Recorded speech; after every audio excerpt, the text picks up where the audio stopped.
warahmatullahi wabarakatuh. Halo semua, pada kesempatan kali ini saya akan menjelaskan sedikit mengenai teori sastra yang saya ketahui. Baiklah, langsung saja tanpa berlama-lama kita mulai. Apa itu teori sastra? Teori sastra merupakan cabang ilmu sastra yang mempelajari tentang prinsip-prinsip hukum, kategori, kriteria karya sastra yang membedakannya dengan yang bukan sastra. Pada teori sastra terdapat dua kata, yaitu teori dan sastra. Teori adalah suatu sistem ilmiah atau pengetahuan sistematik yang menerapkan pola peraturan hubungan antara gejala-gejala yang diamati. Sedangkan sastra berasal dari bahasa Sanskerta, yaitu sas, memiliki arti mengarahkan, mengajar, dan memberi petunjuk. Sedangkan tra memiliki arti alat untuk mengajar atau buku petunjuk. Jadi, sastra itu berarti alat untuk mengajar, buku petunjuk, buku instruksi, atau pengajaran.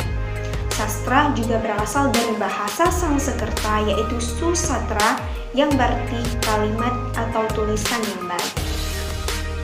Nah, karena terjadinya erosi dan perkembangan zaman yang semakin berkembang, sehingga masyarakat lebih mengenal dengan sebutan sastra.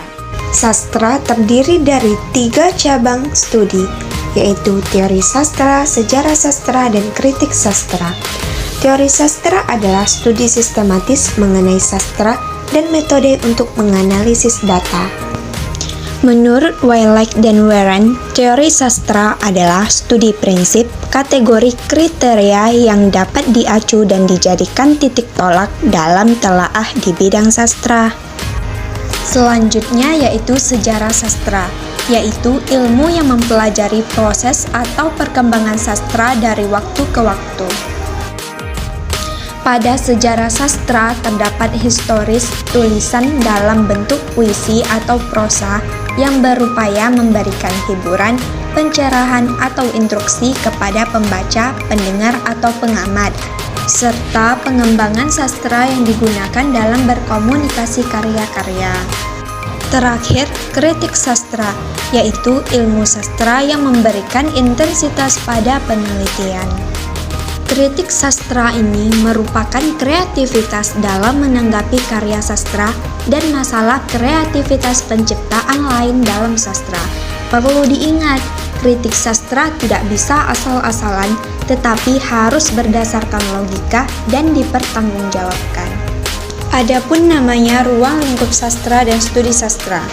Ruang lingkup teori sastra. Ruang lingkup teori sastra adalah kreativitas dalam penciptaan sastra, dengan demikian berfokus pada kreativitas. Karena kritik sastra merupakan kreativitas dalam menanggapi karya sastra dan masalah kreativitas penciptaannya. Jadi yang termasuk dalam ruang lingkup teori sastra ini adalah kritik sastra dan penciptanya. Sedangkan pada studi sastra, sastra dijadikan sebagai objek, sehingga orang yang berprofesi di dalam lingkup studi sastra harus memperdalam ilmu sastranya. Adapun macam-macam sastra, yaitu sastra umum, sastra nasional, sastra regional, sastra dunia, sastra bandingan, sastra berdasarkan bentuk, misalnya yaitu seperti puisi atau prosa, dan sastra berdasarkan waktu, yaitu modernkah atau tradisional atau telah lama waktunya. Berdasarkan fungsinya, sastra terbagi menjadi 2, yaitu fungsi kreatif yang berfungsi sebagai hiburan atau kesenangan, dan fungsi detektif yang bertujuan mengedukasi atau memberikan nilai-nilai moral. Demikianlah pembahasan saya mengenai teori sastra. Jika ada yang salah, mohon dimaafkan. Lebih dan kurang saya mohon maaf. Assalamualaikum warahmatullahi wabarakatuh.